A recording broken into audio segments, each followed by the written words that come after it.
it was such an amazing result. Oh my God, they're going to give us their opinion. Like, just give us the news. We can make our own opinions up, our own minds. But that was big. Now that's all they do. It's just their opinions. Right. It's worse than it's their agenda. Well, if all you're doing is opinions, eventually create an agenda. Yeah. I mean, It's telling that it took quite a while until the school administration said anything, and telling that whatever athletically team is part of it.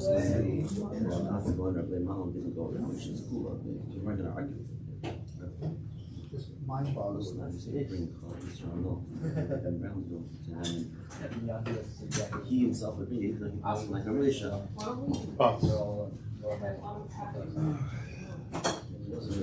Okay. Too many chairs. Just chairs. We inherited this extra set of tables. Yeah.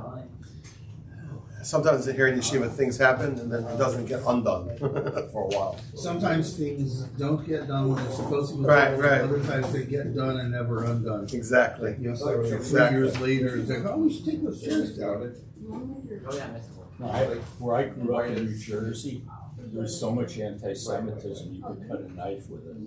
The rabbis carved scalp and swastikas. I'm telling you, really. South Korea.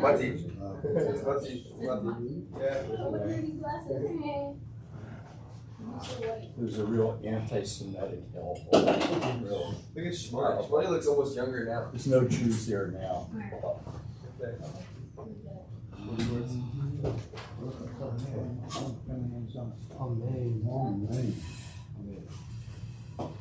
Yeah, that's what got started.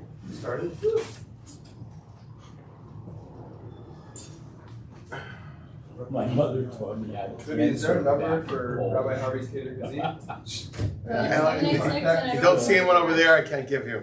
He has a spy here. Just ask him. where's my heart? Okay, we are going to start. Firstly, we'd like to thank everybody for coming. This morning's share. I believe this morning's share is a special share, exciting share every time we do a halachic personality. I think it's a big deal. And the person that we're describing, I'm happy. I got both reactions. Some people heard of Rav Gustman. In a certain sense, when you give a share on a personality, on somebody that that is not as so well known. So I think it's a big deal. It's a big schus to make them known to the broader Torah world. We entitled the shir, Rabbi Yisroel Gustman, the Prodigy Posek. And I don't use those words lightly. You off shots by AJ. Let me give one detail. Why would I call him the Prodigy Posek? We did give a share, I believe last year, on Chaim Ozer Gredinsky, the author of the Achiezer, really the Gadol Hador in the era of great Gedolim, pre-World War II. This Rav Gustman served on Rav Chaim Ozer's Bezdin in Vilna at the age of 22. At 22 years old, ask yourself, what were you doing at 22? At the age of 22, this Rav Gustman was one of the top leading judges in the Jewish world. Really, in modern times, there wasn't such a great kavod, a great situation like that. Somebody so young being on the Bezdin, to put it in perspective, being part of Chaim Ozer's Bezdin, one of the times they had a Bezdin, it was Rav Chaim Ozer, the Chavetz Chaim, and Rav Gustman. Those are the three on the Bezdin. Chaim Ozer Chavetz Chaim with the Gedolei Hador, and Rav Gustman was 22 years old. They had a shaila. Okay, when you have a bezin of 3, the person in the middle is, that's the most chashiv. Who should sit in the middle? The Chavetz Chaim or Chaim Ozer? The Chavetz Chaim was putting on Chaim Ozer, Chaim Ozer was putting on the Chavetz Chaim. What they end up? The kid. Rav Gustman sat in the middle.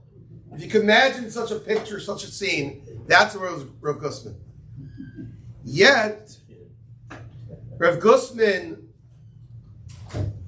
was nifter not so long ago, 1991. But Lamaisa, a few decades later, many people in this room, probably many people watching this, didn't really hear of him. And for that alone, it's a tremendous mitzvah to speak about him, to appreciate him from a halachic perspective, which we do over here and share. And hopefully by the time the share is finished, we'll have a greater understanding who this giant was. I'll quickly go through his bio. When you hear his biography, it adds to the question, really, why is it that many people never heard of him? It just makes it so much of a bigger question. He was born, I believe, in 1908. His father was a chashuv person. I believe he was worked in the lumber industry. Yeah, he was born near Bialystok. At the age of 12, he went to the major yeshiva of Grodno, which the Rosh Yeshiva was famous for Shimon Shkop. At the age of 16, he was already a baki, an expert in Shas Bavli and Yerushalmi. His chavrusa in yeshiva, I believe, was older than him, was someone by the name of Reb Chaim Shmulevitz, later becoming the famed Rosh Yeshiva of the Mir Yeshiva. That was his chavrusa. At 22, he married and, got a job as part of Chaim Ozer's Bezdin. Possible that he went through the war. And we'll talk more about that. Him, his wife, and a daughter survived the war. So much so, as a chiddush, people didn't know he survived. He was he literally went, some people escaped. He didn't escape. He lasted from the beginning through the end of the war. Survived. And after surviving the war, we'll talk about some stories, but for the most part, left Europe, came to America. Actually, his first job in America was Rosh Yeshiva of Chabad Lubavitch Yeshiva. He stayed there for a little tkufa. That's why we never heard of it. Following that, he started, Rav Moshe Feinstein pushed him to take that position. Following that, Rav Yaakov Kamenetsky pushed him to start his own yeshiva, which he did. He opened the yeshiva in New York, I believe actually first in Crown Heights. He opened his own yeshiva. That was probably in the 50s.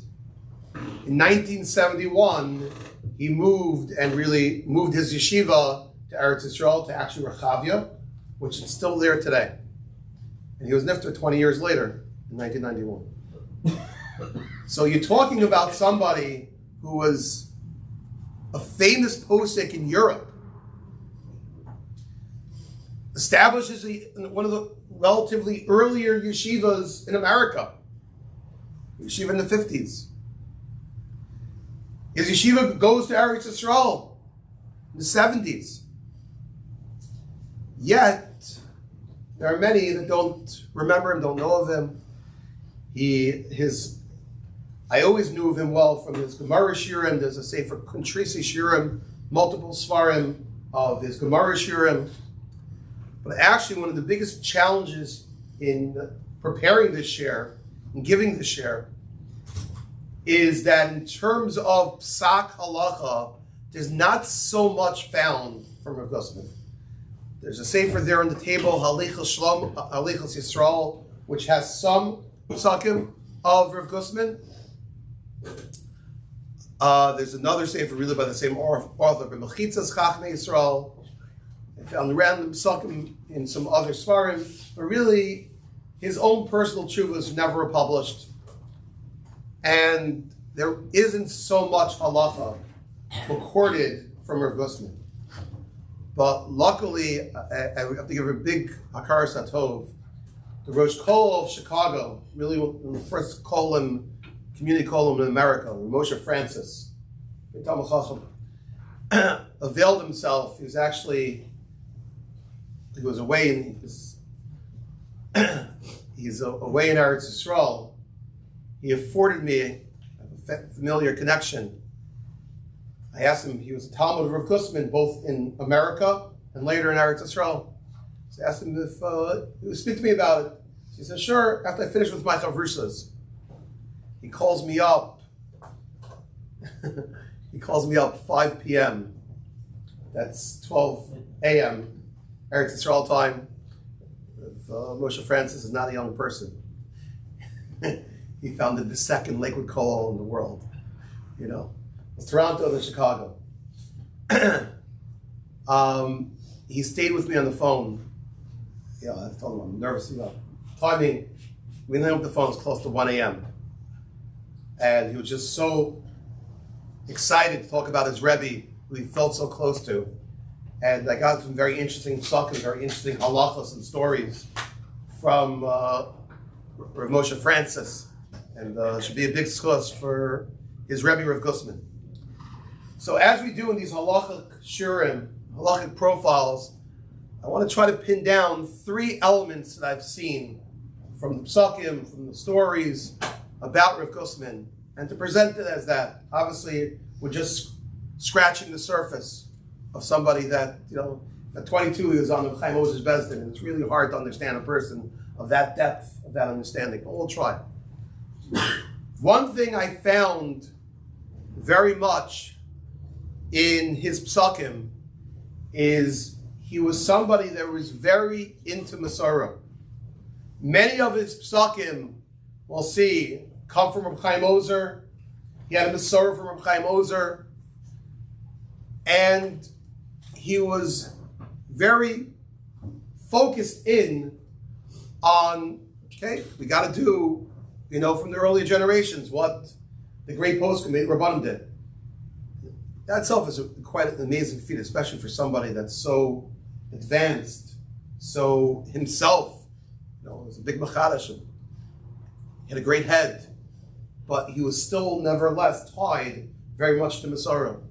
I'll give you one halacha. It's actually on a few halachas that I found on the sheets and top of the sheets. There's a discussion about the halachas of Chazar Tashatz.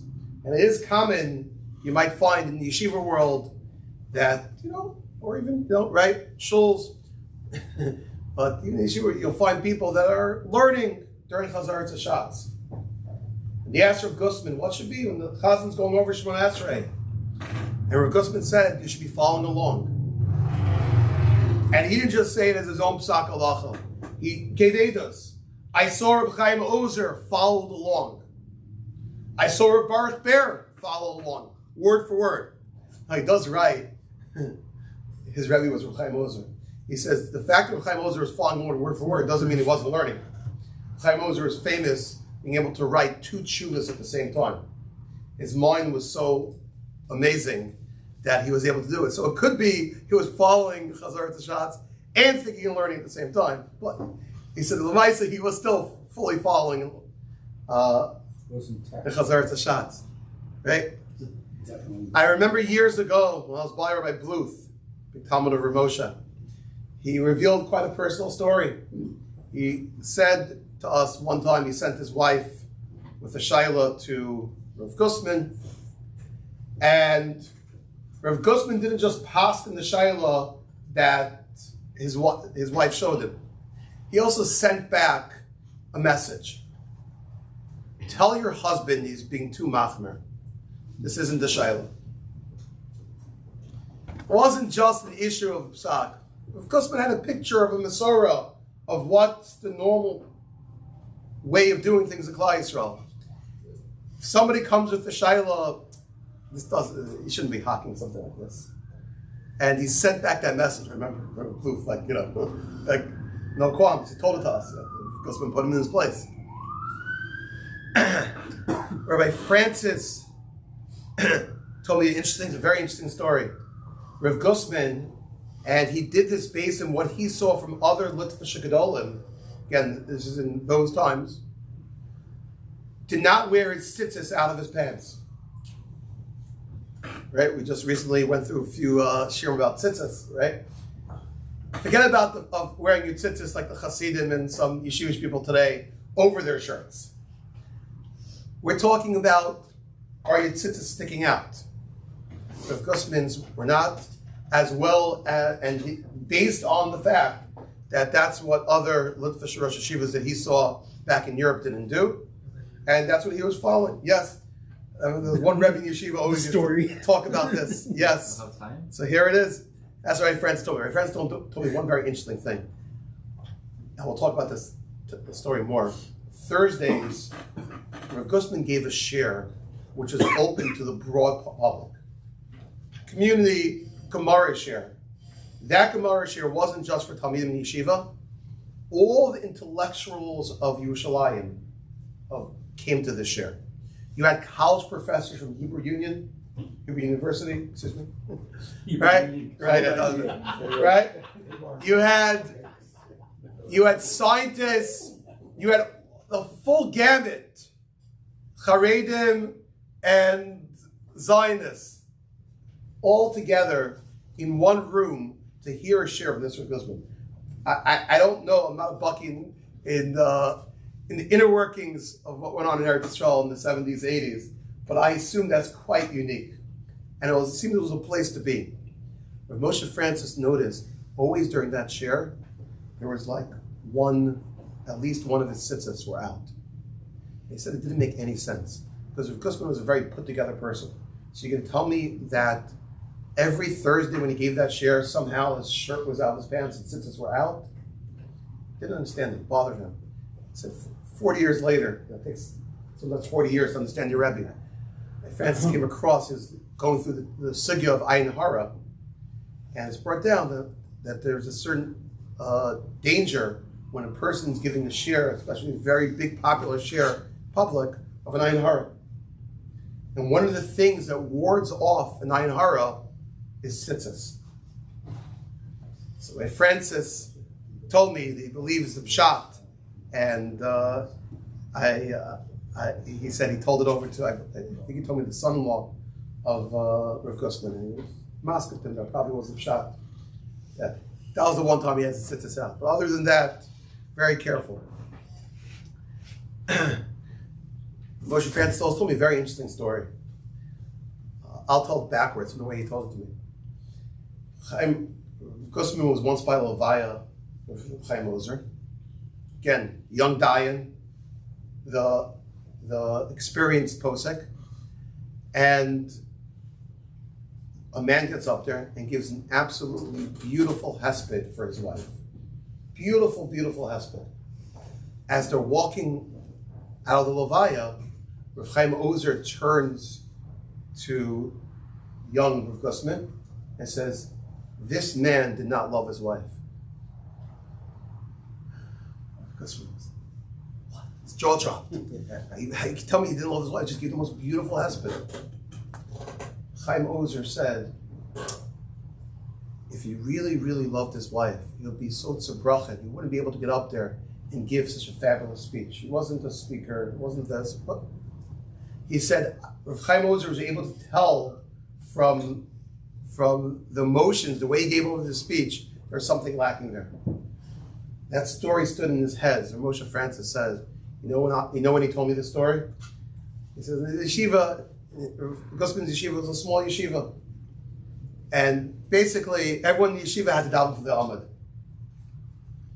So Francis said one time they pushed him, the guy asked him, you daven for the Amud on Friday night. He never davened for the Amud before. And up to the daven, he said he still remembers he had this like very, pocket-sized little sitter. He called it a very pre-art scroll, a very economy class sitter, where they printed even the Friday night davening on the same page as the weekday Ma'ariv davening. Just on the bottom, there is like an asterisk that you end the last bracha of Berachos Kriya Shema slightly different on Shabbos. Well, he missed the asterisk. And he finished the end of the bracha the way you do the rest of the week. And a big taram happened in the, Shiva, everyone was talking about this. And Osher Francis, as a Bacher, said he felt so horrible. Like he was up for the first time he was down for the Avod, and made a mistake, and everyone was talking about it. He became the talk of the yeshiva, everyone was debating, what to do. He says, if Gustman comes over to him after davening and says, Moshe, don't worry, you did well. He said, I want to tell you a story. And he tells him over the story of Chaim Ozer about Levaya. And he says, Shabbos is an emotional time. The Shekhinah's there. If you don't have emotions, there's something lacking. It's okay, you got too emotional with your tefillah. You missed one little thing. Don't worry about it. He said that gave him a lot of chizuk. It's not such an interesting story. The perspective.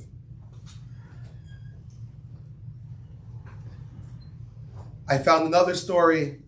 A woman in Rachman went off the derech. And she was coming back, but she was struggling with her past. All the things she failed in before. And the question she had, when she was a married woman, and there are many Friday nights post her going off, she didn't light Shabbos candles. We know there's a minhag, right? To add candles for any week you missed. This lady came to her Gustman that she's going to have to light 500 candles. Fire hazard. Right? Fire hazard.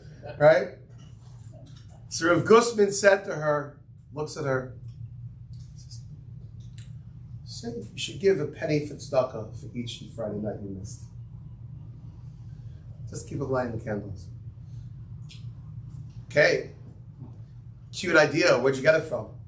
He said, I got it from my Rebbe, Chaim Ozer. Chaim Ozer said, when it comes to tshuva, you have to understand what the person is able to do. When you see, you as a Rav, see what the person's able to do, and you paskin, okay, this is what I see you can do, and you do, he says that psak is then accepted in Shemayim. He says that's the Masorah he has from Chaim Ozer. So he wasn't just paskening, coming up with chaps. So many of his psakim were things he saw from his Rebbeim. When he was older, he started putting on a gartel, started putting on the film of Rebbeinu Tam. He asked him why. He says, this is what my Rebbe did. So if Shimon Shkop, when he got older, took on these chumras. So that's what he did. Very much staying in line, Masorah, what his Rebbeim did, what he saw.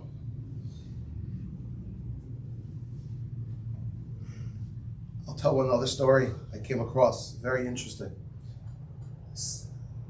Right after the war, the first Yom Kippur, he went back to Vilna. Right?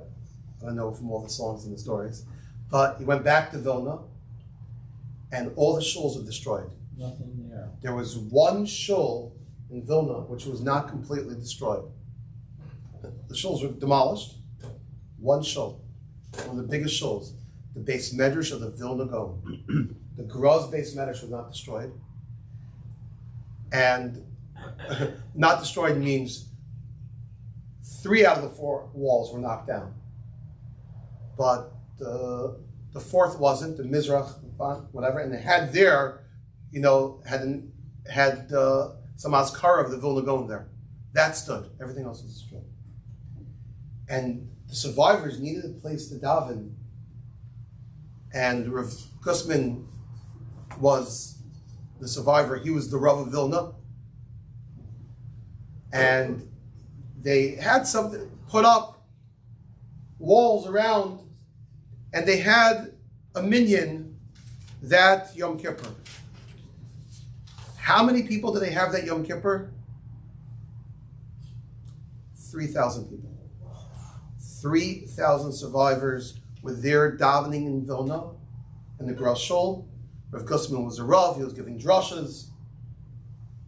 And he said it was a obviously very intense, moving experience at Yom Kippur.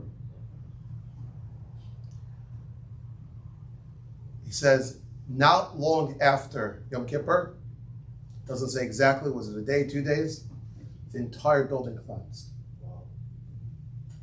Rav Gustman in retrospect said it was a nace it didn't collapse in Yom Kippur. He's sure, the Masorah, the fact that everyone really wanted to connect to the Vilna Gaon and David and his shul was a schus for them. These people suffered enough, and there wasn't a collapse on Yom Kippur after the survivors, the 3,000 survivors who were there that Yom Kippur in Vilna.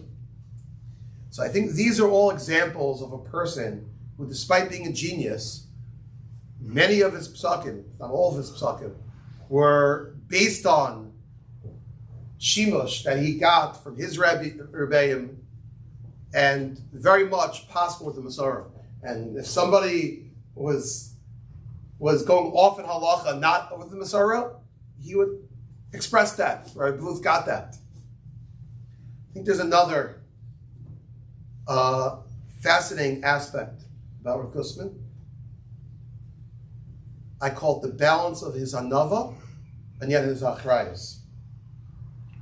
His responsibilities, humility, but at the same time, he took responsibility. There's a story after the war. The story is actually originally told about the Stipler, but it seems the real protagonist was Shablina Rav.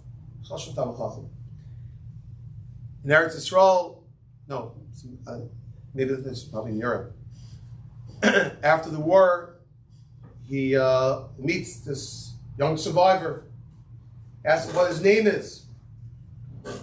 He says, Gustman. He says, Gustman, was your grandfather the Dayan in Vilna? He's like, no. Your uncle? No. Your father? No. Me looking down. And then Das is the Dayan in Vilna? The Shablina Rav was so taken aback. He immediately made the bracha, Shecholk mechachmas yirev. You give a bracha when you see a person on the highest level of chachma. He's unassuming, you're that great. One of the ways he survived actually the war is by shaving his beard. And he shouldn't be recognized as one of the Rabbanim. And the Maisa did it. At the same time, I found that after the war, he paskened hundreds and hundreds of shilos of agunas. And so he was a humble person, but he took on himself the weightiest of questions, shilos about agunas. It was very interesting. After the war, he was, like we said, he was the Rav in Vilna. They had no svarim. How's he, aguna shilos are the toughest shilos. He was able to find one volume of the Sefer Noda B'Yehuda, which that volume had tshuvas about agunas. So just with one Sefer at his disposal, he was able to utilize it, paskin and mater, hundreds of agunas. That's how great he was. He took the responsibility. It was an anav, but he knew who he was. And he took that responsibility and was able to paskin. Another amazing story which shows his anava. During the Yom Kippur War, Gustman himself didn't see the background. The yeshiva shut, the yeshiva open, but it seems in afternoons or nights he spent time volunteering in the hospitals in Eretz Yisrael. He was a volunteer. So one of the stories I was actually going through, Rabbi Francis was telling me, Hashem Yishmar, right? He was telling me in the 70s when he was there in Eretz Yisrael, there was only one emergency room open each night in Eretz Yisrael. And it was a Torah Nut. They rotated the different hospitals. Hadassah, Shari Tzedek. He said one time there was a kid, Bachar in Yeshiva, he needed to go to the ER. They went to one hospital. They said, no, we're not open, go to the other one. They went to the other hospital. They took them 3 hospitals till they found the one that was open. That's how small, bureaucratic but small Israel was in the 70s, they had one hospital in Yerushalayim open and an ER at nights, on a rotating basis. So during the Yom Kippur War, Rav Gustman volunteered in the hospital doing things. I guess in the little downtime in the hospital, there was some foreign, probably American bacher who was also volunteering. Rav Gustman was no one knew who he was. So there was a bacher learning Gemara. So he sees an older man who was also helping out in the hospital. He says, "Come, let's learn a little Gemara." And this yeshiva bacher is sitting there teaching Gemara. Rav Gustman sat there, and the yeshiva bacher started teaching him Gemara. True story, gets better. Okay, didn't know who he was. Rav Gustman didn't say a word. Seems sometime later, this yeshiva bacher, heard about these fascinating, amazing shurim in Rechavia, in this yeshiva. He went to hear the share. Who's standing up there that yid from Yom Kippur War, in the hospital, his student. Right? Can you imagine the gadol just sitting there? Yeah, it's nice. The guy must have felt, well, I taught the old man Gemara today. He learned quickly. Yeah. Moshe Lerfeld told me a story. His brother, Rabbi Yaakov Lerfeld, was a Talmud of Gustman. So I wasn't able to get in contact with him. Moshe told me a story, also only an Eretz Yisrael story. If Gustman's yeshiva in Rechav wasn't far from something like a nursing home or something of the like. And the yeshiva bacher used to go to Mechazik maybe once or twice a week. And it seems with it they would eat dinner there. Hashkacha there might have been a Rabbanut Hashkacha. And the Kanoim of Yerushalayim found out that Rav Gustman's yeshiva bacher were allowed to eat in this place with quote unquote, unrecognizable hashkacha. Obviously Rav Gustman felt it was okay. So the Yerushalayim bandits come into his yeshiva, want to meet with him. They say, Rav Gustman, we heard of you, that you're Reb Chaim Ozer's Bezdin, very chashava, shiva. Look, we can make you famous. We can make you famous. Just one thing, it's pasnished for your Talmidim to be eating in this place. So if you tell them this, if you stop that, we'll make you famous. And then they said the other side. And if you don't stop them, we'll destroy you. No one will know who you are. We'll blacklist you. Gustman stares him in the face and says, you can't give me kavod, you can't embarrass me. You can't give me kavod. When I was 22, Chaim Ozer stood up for me. I can't get any more kavod than that in my life. And you want to pay me? He says, my one son was ripped out of my hands when he was 4 years old and killed in front of me by the Nazis. There's nothing you could do that could cause me more pain. He says, sorry, I'm not budging. He was tremendous enough. He could learn with a yeshiva bacher, but he had the strength and the wherewithal. You're going to threaten me? I passed him, it's okay. They can do that. Just before, Reb David told me a story. It's also from the book. After surviving the war, one of the heads of the Mir Yeshiva, Belaid Malin, came to America, and he finds out everyone's drinking Chal Stam. The Chal Stam, Moshe Feinstein holds, as a din of Chal Yisroel, but everyone's drinking the regular milk. There's a gas. How can this be? Didn't really hear of Moshe Feinstein, but he found out there's a Rabbi Moshe Feinstein. This is in the summer. Gets Moshe's number, calls him up in the country. Moshe Feinstein, you permitted milk, right? What's going on? He said, yeah. Basically, for the next hour, there's a big Talmud Chacham. He's debating Rav Moshe. But Rav Moshe's getting nowhere. This guy's not giving in. Leib Malin was a lion. Rav Moshe didn't chop for a second. He's like, in the bungalow colony with him was Rav Gustman. He said, you know, you've heard of Gustman? Oh, he's alive? He remembered him from Vilna. But Rav Gustman, shh. He says, what if I told you that Rav Gustman agrees with my psak?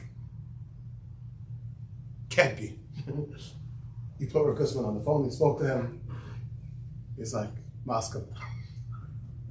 He didn't accept this Moshe Feinstein. But Rav Gustman, okay, we'll take that. Amazing. Absolutely amazing. So Rav Gustman was someone, on the one hand, was a tremendous anov, but at the same time had the strength, the backbone to stand up for his psakim. You weren't going to sway him. You can't give me kavod, you can't give me bizyonos. I'm above that. And he did what he thought was right. There's a third area that I want to talk about, and this really hit me the most. His sensitivities in terms of halacha. His Talmidim quote the line that Rav Gustman says, you can't paskin the shaila for an individual until you first understand that in person. You understand that person, their life situation, where they're coming from, then you can really paskin the shaila for them. If you don't understand the person asking the shaila, then you really can't paskin. That's a yisod that he had in Psak. And what that really meant, he would shy away from answering questions of people he didn't know. So you go to someone who knows you. If they would ask him the question, he would make them ask him multiple times to get clarity into who the person is, where they're coming from. And what that also means, that I could explain, is he'll give one psak to one person. It's useless for somebody else. That was tailor-made to that person. But he really strived to understand people, and only then offer psakim. Same thing. Got this from Chaim Ozer. He was on his bezdin. He did shemesh with him. One amazing story. First, I'll give an example. It took me a while. I was going through all different things. Rav Gustman said one of his toughest shilohs to pass was the following shiloh. There was a person, it sounds like a kolo person, who was a big masmid, very into learning. At the same time, he was, not sleeping enough. And he'd have shilohs. He was a married person. Shilohs, his wife was nervous. This person's not taking care of himself. What should he do? And Rav Gustman would sit there, hear out every minute of the person's day, and they would talk about it and this person very much was machshav Rav Gustman. Rav Gustman would paskin on every 5 minutes of his day what to do. And this person would come, if he wanted to accept upon himself 5 more minutes of learning, taking away from, let's say, his sleep. This person's wife would send him to Rav Gustman, and Rav Gustman would sit there, and he says this is one of the toughest questions that he had to deal with. When I first read this, I'm like, why is this so good? Okay, I hear the question. Because you really have to understand the person. You have to understand not just the person, the dynamics of the wife and the family and how it affects other people. And that's really schwer. You really have to get into the person's shoes. There's a story, I just saw this yesterday also. Someone asked him a shiloh, and he was sitting and pacing for 2 hours after that shiloh. Mom was pacing back and forth, back and forth. So I was telling the master, Rebbe, sounds like a shver shiloh. He couldn't find him a car. He said, no, I had him a car 2 hours ago. I was not sure if it was applicable in this situation. So I spent all that time trying to put myself in that person's shoes, to understand where he's coming from. That's the type of Posek he was. With all his brilliance, with all his mastery of the Masorah, from Chaim Ozer, from Shimon, from Europe, but he had to see, did the Psak Halacha fit the person? If it didn't fit, you must have quit. If it didn't fit, you have to see the halacha that fits for the person. One of the people that, before I get to that, another story. Two very interesting psukim. Both of Moshe Francis told me these two shilohs. They're in his yeshiva. He allowed for boys to go to college. So in the afternoon, boys left to go to college. And all that meant was those boys who were going to college had less time to learn. Because of that, Rev Gustman Poskin, that Talmidim could eat lunch inside the Beis Medrash, which normally there's an interesting shiloh. You're allowed to eat in the Beis Medrash. But he reasoned there was a tzad matter, plus being the fact that these bachim have less time to learn because they're running off to college, if they'll be able to eat while they're learning in the Beis Medrash, they'll save more time. So he mattered it. Again, balancing the sensitivities of the person vis-a-vis what's needed, the psak halacha. Francis told me this other very moving story of how I believe the protagonist in this story was Baruch Sparrow's grandson, named Emmanuel Leibowitz. And basically, he cut his hand, cut both of his hands in an accident in the dorm in the yeshiva. They ended up being all bandaged up. That was actually the time my friends told me they were running to 3 different emergency rooms in Yerushalayim. And he had these bandages on for like a long time. But Rav Gustman viewed himself really as the father of his Talmidim. Wasn't just a Rebbe. And Francis told me he remembers this scene. The person had to have the bandages on for, let's say, 2 weeks. After 2 weeks, he could take off the bandages. Bacha walked into the Beis Medrash. Rav Gustman called him up, came to the front of the Beis Medrash. Rav Gustman himself, in the middle of the Beis Medrash, was the one who unraveled, took off the bandages of his Talmud to make sure everything was okay after a couple weeks of healing. Taking off bandages in the Beis Medrash, go to the bathroom, the hallway. He understood what the right thing was in each situation, the sensitivities. Yeah? But Gustman had a lot of cover for a Beis Medrash. He was a person who was not, he was actually makbid, Francis told me. Right? Some shuls, they have a gartel gemach, right? Going down to the Amud wearing a gartel, right? He was, of course, makbid. They had to wear hats and jackets down to the Amud. But one very interesting thing, the down for the Amud in his yeshiva, they also had to wear a tie. I don't know if they had a gemach there for the Bal Tefillah, but if you're the Shlech Tzibur in his yeshiva, they also have to wear a tie. So he was someone very much makbid and covered. Wasn't, but at the same time, covered Beis Medrash. The sensitivity of what a person needs, he was able to figure out the correct halacha. Yisroel? Yeah. I must tell two amazing stories. One of the people that came to his Thursday afternoon share, which we said was not just Talmidim in yeshiva, but intellectuals from all over, was a young professor named Robert Alman. Later, his Hebrew name is Yisroel Alman. This Professor Alman later became famous because he won the Nobel Prize for game theory. Brilliant person. Yeah. This Professor Alman would come weekly to that chair. He had a son serving in the Israeli army and was killed in battle. The Gustman Poskin, that he took his Talmidim to the Levaya.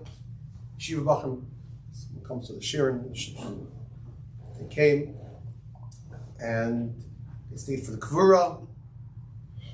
And then right after, Talmidim went back to the yeshiva. Rav Gustman said he wanted to go meet Menachem Avel. One of the Talmidim took him to this Professor Alman's house. The professor, saw him and said, "Thank you so much. It's so meaningful that you took your yeshiva to my son's Levaya." Gustman, now's the time for you to go back. Please, please. And Gustman says, "No, I'm staying." says, you lost a son. I also lost a son. You lost a son and are Baruch Hashem able to sit Shiva. I never sat Shiva on my son. I'm sitting with you. And then he tells him, that's what he said, amazing. He says, your son right now is going up to Shemayim. He's being greeted by my son. You know what they have in common? They both died al Kiddush Hashem. But it's not only that. Your son is a Shlech Tzibur. My son was a 4-year-old boy.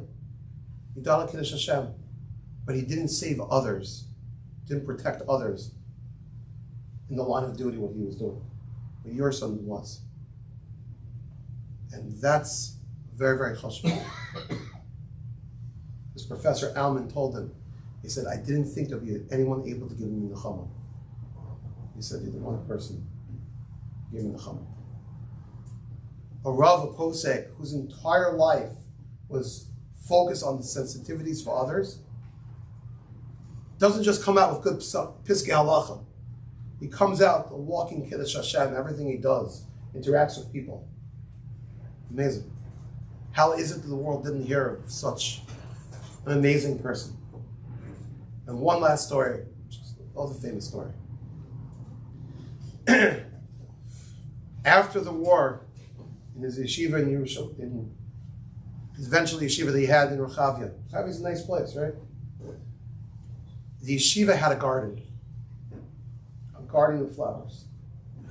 Rav Gustman himself was the gardener who took care of those flowers, planted those flowers, watered those flowers every day. And I saw a few different pshatim. Why did Rav Gustman do it? One interesting thing. Well, it's on his wife. He survived the war. Had one daughter. But Francis told me this too. His wife was Sabrachan. She very rarely went out. And as Gustman said, I'm lucky. If not for the fact that I have Torah to reinvigorate me, I'd be broken just like my wife. His wife rarely left the apartment. But the window of their apartment, they lived in the yeshiva, the window of her apartment overlooked that garden. He made sure that that garden looked beautiful. But it wasn't just that. During the war, and this is only makes sense with Chachamim who have Ruach HaKodesh. One time he was walking with Reb Chaim Ozer, talking and learning. They're walking, the forest. And in the middle of their learning, Reb Chaim Ozer said, this bush, these berries are kosher berries. You could eat those. These ones you can't. This you could, this you can't. And randomly, as they're walking and learning, he's giving them a lesson in botany. I don't know, telling them these random things about plants, which ones you could eat, can't eat. During the war, Rav Gustman survived. Actually, at one point he was a partisan, running through. He spent time living. He literally lived in pits, in pigs' pens, hiding and surviving the war. The thing that kept him alive was eating berries and leaves that he found in the forest that he knew were good because Rav Gustman showed him. So when he reestablished his yeshiva in Eretz Yisrael, that garden was Hakar Satov, he was Makar Tov. Moshe Rabbeinu couldn't hit the water that saved him. Rav Gustman took care of the flowers that saved him. Such a sensitive soul, such an amazing posek. This prodigy of a posek, he may not have so much of his psakim, but his impact, what it means to be a Galabi Yisrael, to be a posek, is felt in anyone who met him. Rabbi Francis told me this heartwarming story of how he ran into someone in Chicago years later that was in the yeshiva in Eretz Yisrael with him. And he said they met and all they could talk about was Rav Gustman. And you see from here the impact of what a Galabi Yisrael, what a posek is able to have on people. His piskei halacha match the sensitivity, darchei noam, and his memory should be a schus for all of us. Did his wife survive the war? Yes. Thank you, Rabbi. Because I'm very close to Talmud. Really? It was a great Talmud class. She was a part of Simone. I want to say something after that. But Okay, fine. He's, he will not, Thank you. he will not get off and forth with the Haredi world. But he's a huge Talmud class. Yeah, Now I understand.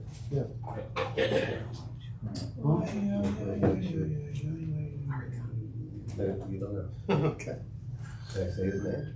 That's fine. Yeah. He's a copy of his very, very close. He's working shoot. But he did not. Should we send them to share? Okay, thank you. It makes sense. Now it makes a lot of sense. It was bigger than that. Go ahead. Okay.